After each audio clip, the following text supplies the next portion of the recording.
The living organizations and their surroundings. Once Sima and Moha went on a trip. They saw the river Ganga in Rishikesh. They climbed the mountains of the Himalayas. There was very cold. They saw various types of trees on these mountains, deodars, pines, and osks. These plants were very different from the ones near their home on the plants. In yet another trip, they went to Rajasthan and moved on camels through the hot desert. They collected various types of octopus, cactus, plants from the trip.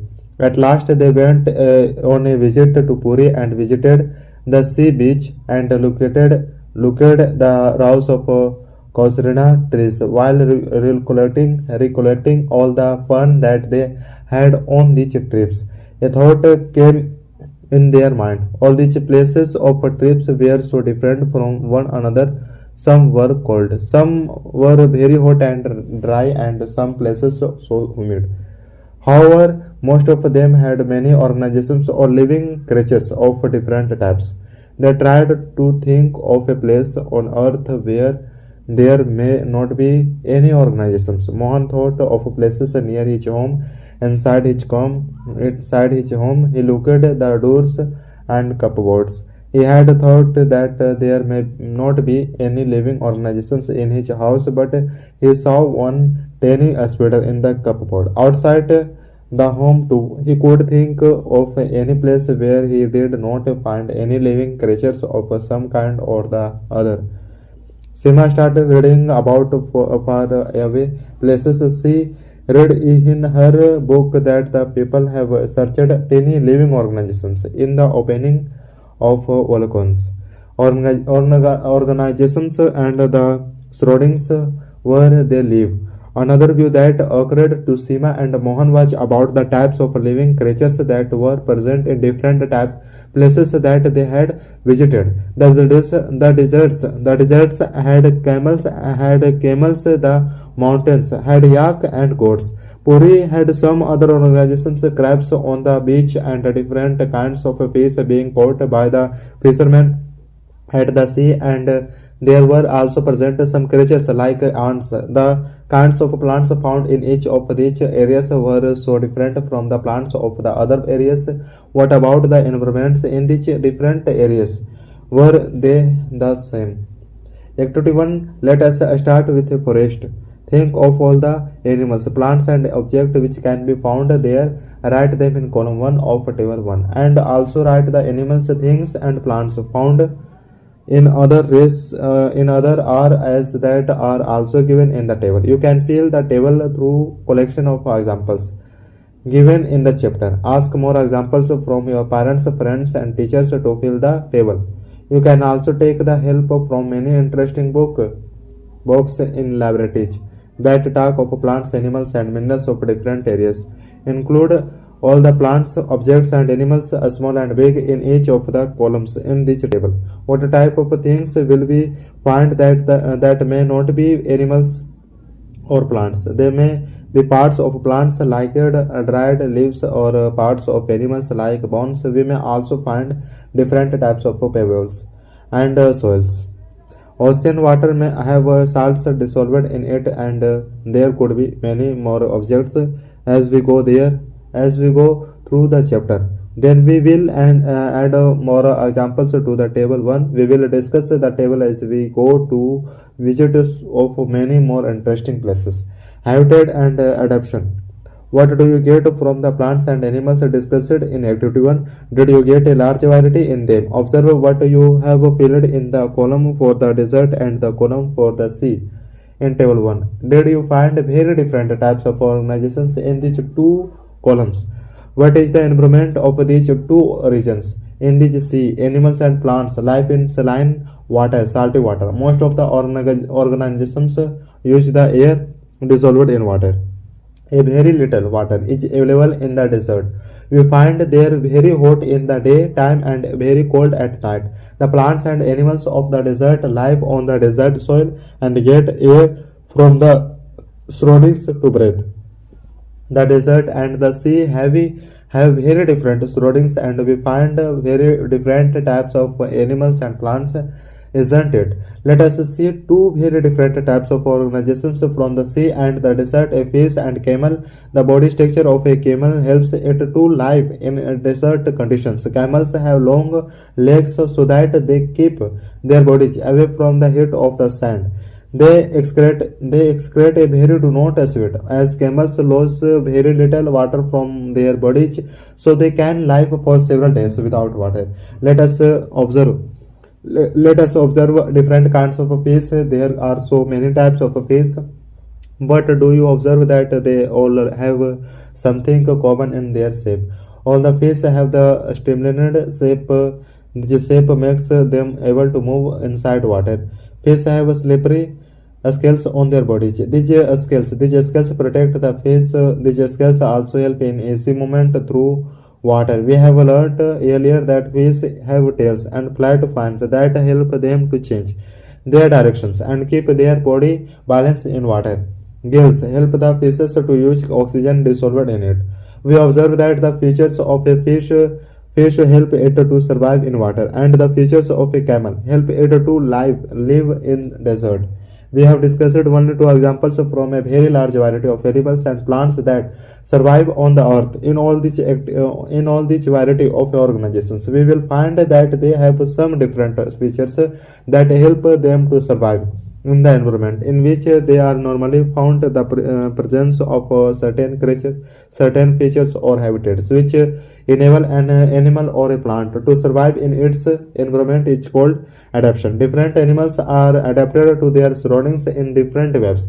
The environment where organizations live is called a habitat. The organizations depend for their food, air, water, shelter, and all other needs on their habitat. Habitat means it's dwelling place or a home. Many kinds of plants and animals can live in the same habitat. The animals and plants that live on land are called terrestrial habitats. A few examples of terrestrial habitats are grasslands, forests, deserts, mountain, and coastal regions. On the other hand, the habitats of animals and plants that survive in water are known as aquatic habitats. Some examples of aquatic habitats are oceans, swamps, rivers, lakes, and ponds. There are large variations in deserts, grasslands, forests, coastal, and mountain regions situated in different parts of the world. Above line is also true for all aquatic habitats as well. The living creatures found in a habitat such as plants and animals are its biotic components. Various non-living objects such as soil, rocks, water, and air in a habitat are its abiotic components. Heat and sunlight also form abiotic components of the habitat. We have studied that some plants grow from seeds. Let us study about some abiotic factors and their effects on seeds as they grow into young plants. There are some changes which can happen in some organizations in a short period of time to help them adjust to some changes in their environment. For example, if we live in the plains and suddenly go to high mountain areas, we may suffer from some difficulties in breathing and doing physical exercise for some days. We have to breathe quickly when we are on high mountains. After a few days, our body adjust itself high mountain, and we cannot face any problem to breathe. Such small changes that take place in the body of a single organization over a short period of time are called acclimatization. These changes are different from the adaptations and happen in thousands of years. Activity 2. Remember activity 5 in chapter 1. We made sprouts from chana and moong seeds in this activity. A sprout comes out from the seed of moong. It means seed germinated. This was the starting of a new plant from the seed. Take a few dry moong seeds. Put the seeds in the form of a small heap aside and soak the rest in water for a day. Divide the soaked seeds into four parts. Put one part completely submerged in water for 5 days. Do not disturb the dry seeds of mung and those submerged in water. Put one part of soaked seeds in a sunny room and another part in a completely dark place like a cupboard, which does not allow any light to come in. Put the last part in a very cold place, in a refrigerator or with ice around them. Keep these three parts to germinate by rinsing them with water and drain the much water from them every day. What do you observe? After some days, do the seeds in all the five parts germinate equally? Do you observe slower or no germination in any of these? Do you observe that abiotic factors like water, air, heat, and light are essential for growth of plants? In fact, these abiotic factors are also important for all living organizations. We observe that organizations exist in very cold as well as very hot climates. Isn't it? How do they manage to survive? Her adaptation comes in. Adaptation does not happen in a short period of time. The change in abiotic factors of a region takes place over thousands of years. Those animals which cannot adapt themselves to these changes die out, and only adapted animals survive. Animals adapt themselves to different abiotic factors in different ways. This is the result of the variety of organisms found in different habitats. Let us study a few habitats, their abiotic factors, and the adaptations of animals to these habitats. A journey through different habitats. Some terrestrial habitats, deserts we have discussed earlier, but about the abiotic factors of a desert and the adaptations of camels to these. What about other animals and plants that live in deserts? Do they have the same type of adaptations? There are many desert animals like rats and snakes which do not have the long legs like a camel to stay away from the intense heat of the sun during the day. They live in groves deep in the sand. These animals come out from their groves only during the night when it is cooler. Some typical plants which grow in a desert are so in figure. How are these plants adapted to the desert? Activity 3. Take a potted cactus and a leafy plant, tie polythene bags to cover some parts of the two plants, as was done in chapter 7, where we tied parts of plants while studying transpiration in plants. Place the potted plant in the sun and see after a few hours. What do you observe? Do you observe any difference in the amount of water collected on the two polythene bags? Desert plants lose very little water through the process of transpiration. The leaves in desert plants are either absent or very little. They are mostly found in the shape of spines. This helps to understand the loss of water from the leaves in desert through transpiration. The leaves like texture that you see in a cactus is actually its stem. Usually photosynthesis in these plants is carried out by the stems. The stem is also covered with a thick waxy layer which helps to reduce the loss of water. Most desert plants have long roots which go very deep into the soil for absorbing water. Mountain regions normally these habitats are found very cold and windy in some regions. Snowfall may happen in winters. A large variety of plants and animals is found in the mountain areas. Have you ever seen the type of trees shown in figure? If you live in a mountain area or have visited one, you may have seen many such kind of trees there, but have you ever observed such kind of trees in other regions? How are these trees adapted themselves to the change that takes place in their habitat? Normally, these trees are cone shaped and have sloping branches. Some of these trees have needle-like leaves which helps the snow and rainwater to fall down easily. We can find more trees with shapes very different from these trees on mountains. They may have different type of adaptations to life on the mountains. The animals found in the mountain areas are also adapted themselves to the conditions there. They have a fur or thick skin to protect them from cold. For instance, yaks have long hair to keep them warm. A snow leopard has a thick fur on its body as shown in figure.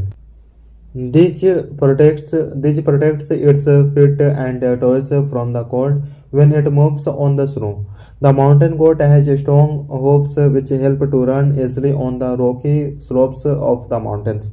As we climb up higher and higher on the mountainous regions, the change in the surroundings takes place and we see different types of adaptations at different heights.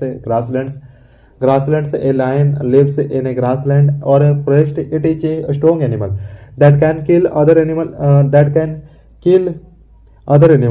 like deer. Its color is light brown. See the picture of a lion and that of a deer.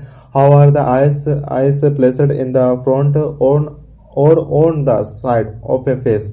Lions have long claws in their front legs and a long tail. Do this physical structure of a lion helps it to survive in any way.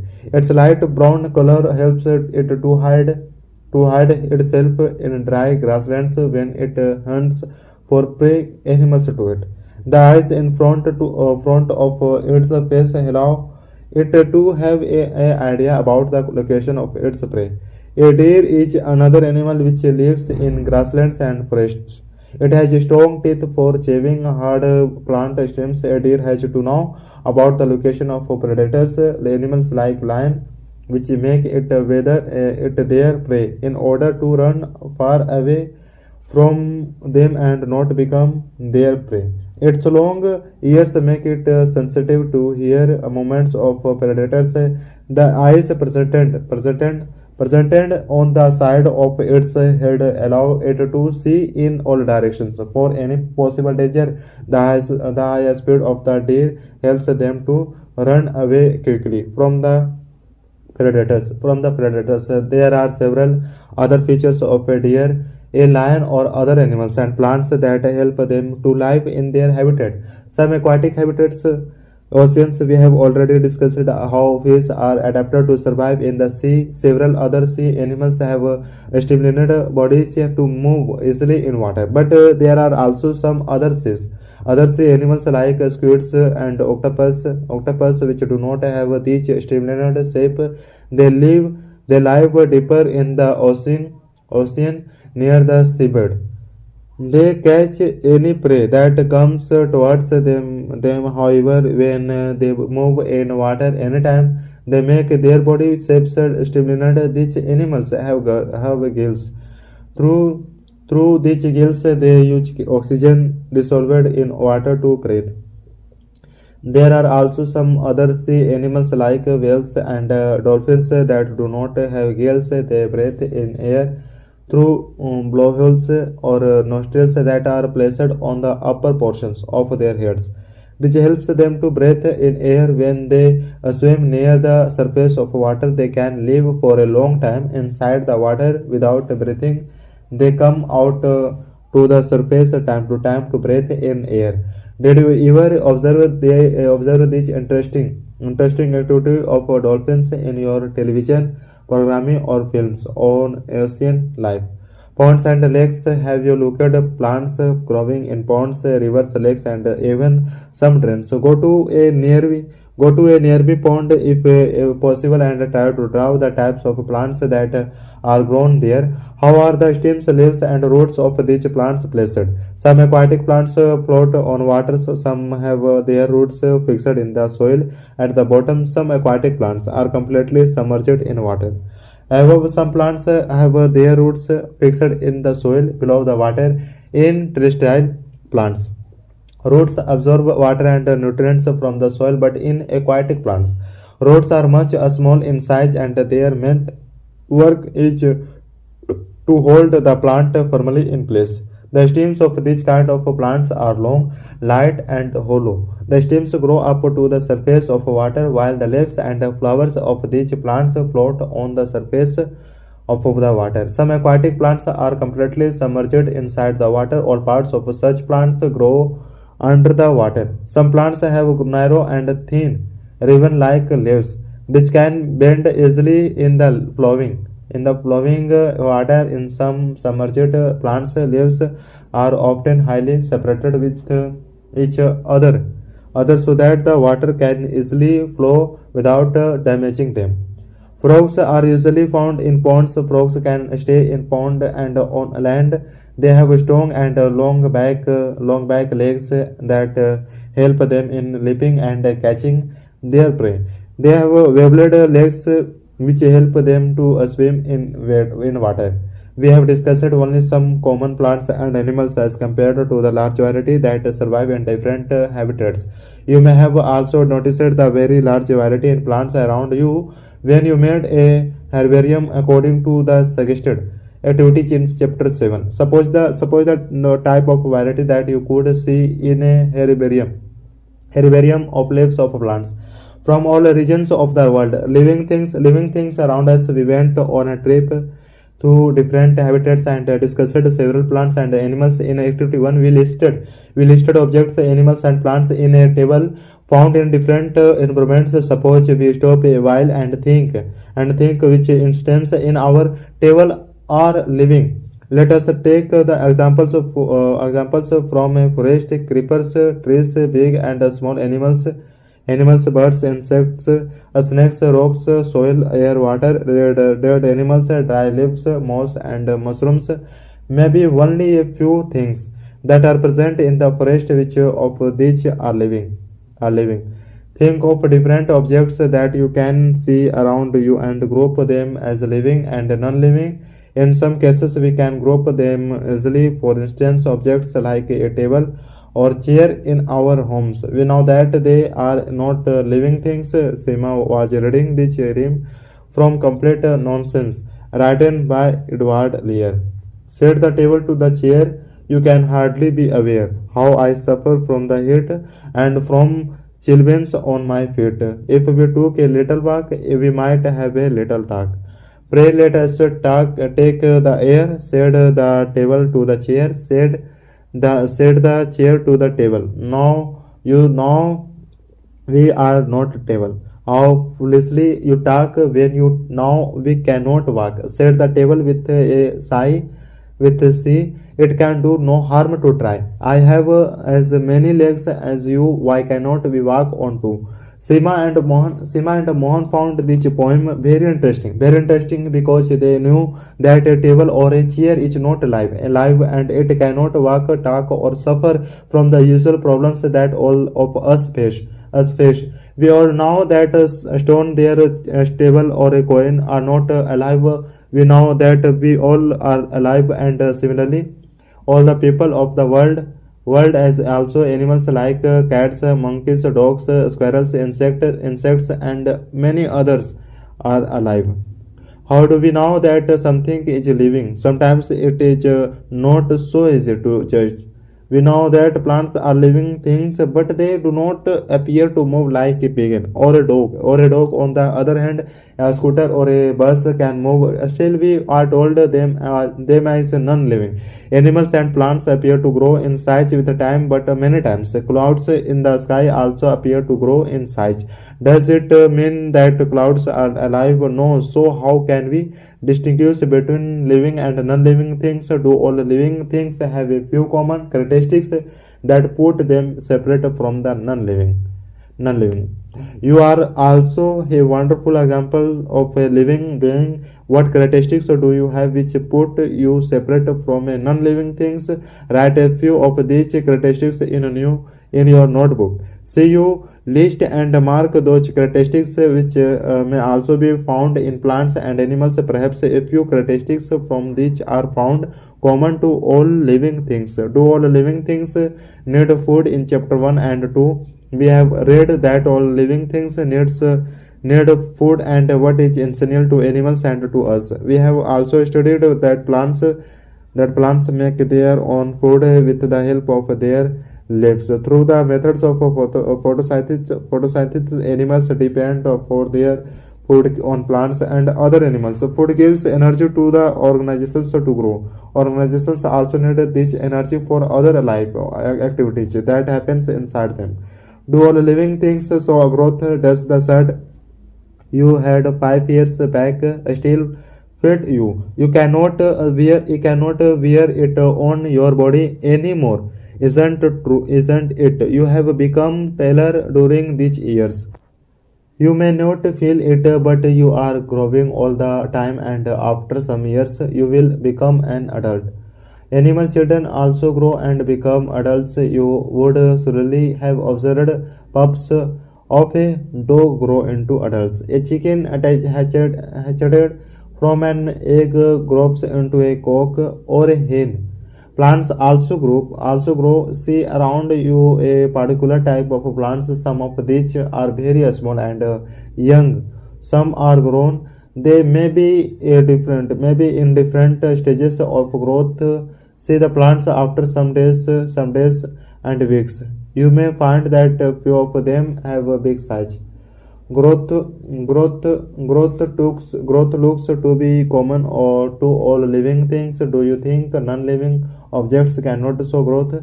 Do all living things respire? Can we live without breathing? When we breathe in the air from outside goes inside our body. When we breathe out, the air goes from inside our body to outside. Breathing is a part of a process called respiration. In a respiration, a few oxygen of the air we inhale in is used by the living body. We breathe out the carbon dioxide from one body produce in this process. The process of breathing in animals like dogs, buffaloes, lions, cows, and cats is similar to humans. See any one of these animals while they are taking rest and observe the moment of their boredom. This slow movement shows that they are breathing. Respiration is essential for all living organizations. Our body finally gets energy from the food it takes through respiration. Few animals may have a separate mechanism for the exchange of gases, which is an essential part of the respiration process. For instance, earthworms inhale through their skin. Fish breathe through gills using the oxygen dissolved in water. The gills absorb oxygen from the air dissolved in water. Do all the plants also respire? Exchange of gases in plants prominently happens through their leaves. The leaves take air through tiny pores in them and use the oxygen. They release carbon dioxide into the air. We have read earlier that in sunlight, plants use carbon dioxide of air to make on food and release oxygen. Plants make their food only during the daytime in presence of sunlight, whereas respiration in plants takes place day and night. The amount of oxygen given out in this process of food production of plants is much more than the oxygen used by them in respiration. Do all living things respond to stimuli? How do you respond when you suddenly step on a sharp object such as thorn while walking barefoot? How do you feel when you look or think about your favorite food? You suddenly shift from a dark place into a bright, sunny place. What happens? Your eyes shut down themselves automatically for a moment till they adjust themselves to the changed conditions. Your favorite food a thought and a bright light in the above conditions are some examples of changes in your environment. All of us respond quickly to such changes. Changes in our environment that makes us respond to them are called stimuli. Do animals also respond to stimuli? Notice the behavior of animals when you serve food to them. Do you find them becoming activity immediately on looking the food? When you go towards a bird, what does it do? Will the animals run away when bright light is flashed on them? Similarly, cockroaches start to move to their hiding places when the light in the kitchen is switched on. Can you give a few more instances of responses of animals to stimuli? Do plants also respond to stimuli? Some plants flower, bloom only at night. In a few plants, flowers close after sunset. In a few plants, like mimosa, commonly called as touch me not. Lips fold or close when someone touches them. These are few instances of responses of plants towards changes in their surroundings. Activity 4. Put a potted plant in a room at a very little distance from a window through which sunlight enters during the day. Regularly give water to the plant for a few days. Does this plant grow upright like plants out in the open ground? If it is not growing upright, look the direction in which it bends. Do you realize this may be in response to some stimulus, or living objects respond to changes around them? Living organisms and excretion, or living objects take to they do not use all food that is eaten.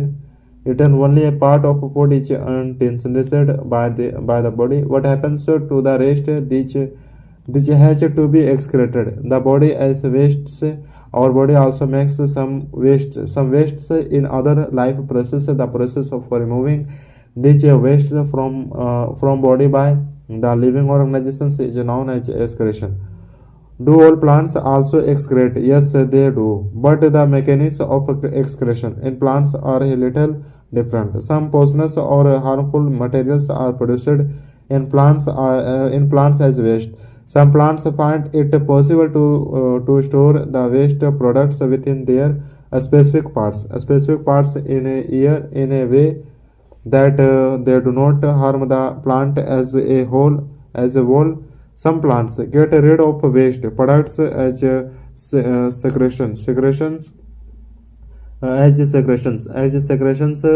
excretion is another characteristic common to all living objects. Do all living things reproduce their own kind? Have you ever looked at nests of a few birds like pigeons? Several birds lay their eggs in the nest. Some of the eggs may hatch, and small young birds come out to these. Animals reproduce their own kind. The process of reproduction may be different in different animals. Birds lay eggs, which after hatching produce young ones. Few animals give birth to their young ones through eggs, while some animals give birth to the young ones. Plants also reproduce. Like animals, the mode of reproduction may be different in different plants. Many plants reproduce through seeds. We can germinate these and can grow new plants seeds. Some plants also reproduce through other parts, excluding seeds. For instance, a part of a potato with a bud grows into a new plant. A new plant grows from a bud of a potato. Some plants also reproduce through cuttings. Can you grow a plant in this way yourself? Activity 5. Take a cutting from a rose plant, fix it in the soil, and give it water irregularly. What do you notice after a few days? It may not be easy to grow plants from cuttings. Do not be discouraged if your cutting does not grow. If possible, talk to a nearby gardener and get information to take care to be given to cuttings to make them grow into plants. Living things can produce more than one little things of their own kind through reproduction. It happens in several different ways for different organizations. Do all living things move? In chapter 8, we have learned the several ways in which animals move. They move from one place to another, and so there are many types of body movements. What do you say about plants? Do they also move? Normally, plants are anchored in soil, so they do not go from one place to another. However, different substances like minerals, water, and food synthesized by them travel from one part of the plant to another.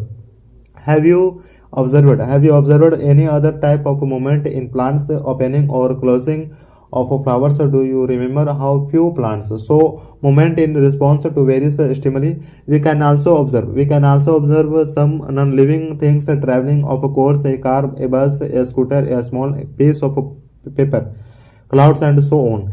Is there anything different in these movements from the movements of living things? There is a large variety of living organizations, but they all show some common characteristics. As we have discussed earlier, yet another common characteristics is that living organizations die, or however organizations die, but organization kinds can alive over thousands of years. only if they reproduce their own type continuously. One single organisms may die without reproducing, but the kind of organisms can exist only if there is reproduction. We observe that all living objects appear to have some common characteristics. They all eat food, respire, respond to stimuli, so movement, reproduce, die, and grow. Do you know some non-living objects that also indicate some of these characteristics? Bicycles, scooters, car, or clocks, and the water in the river move. The moon moves in the sky. A cloud grows in size in short time in front. Generally, all living organizations may have all the characteristics that we have discussed already, while non-living things may not indicate all these characteristics at the same time. Is this always true? Do we always find that all living organizations differently? So all the characteristics that we have discussed, do we always find that non-living objects may show only a few of these characteristics and never all of them? To understand this, let us consider an example of any seed. Say mung. Is it living? It can stay in a soap for several months and not indicate any growth or any other characteristics of life. But when we bring the same seed and plant it in soil, give it water regularly, then it burns into a whole plant. Did the seed need food? Did it excrete, reproduce or grow when it was kept in the soap for many months? We look that there may be such examples when we cannot easily say that an object has all the characteristics that we have discussed for it to be called living. What then is life? Push your hand deep inside a heap of wheat. Do you notice it is warm inside? There is some heat being produced due to respiration of seeds inside the heap of wheat. We find that respiration is a process that happens in seeds. Even when some other life process may not be active, it may not be very easy to answer our questions what is life, but observing all the diversity of living being surroundings, we can conclude that life is beautiful.